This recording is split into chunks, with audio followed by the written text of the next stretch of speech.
Rasa tak ramai orang sedar yang you can literally change your life with vision boards. I know it sounds dumb, but hear me out, hear me out. My vision board 2024, okay?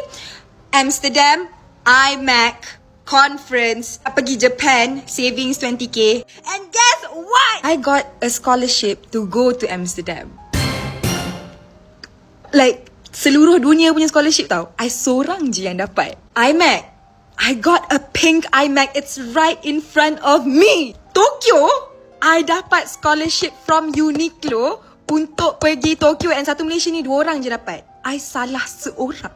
Aku! Benda-benda lain tu I boleh cerita and I did get. Tapi that's not the point. The point is it works, and it's not just by luck. It's not. It's not just macam benda bodoh tau. It's backed by science or like psychology. I can show you my 2025 one if you want, and also macam mana I buat lah, what is the intention behind it and what I think about how I do it. But you seriously need to get on it.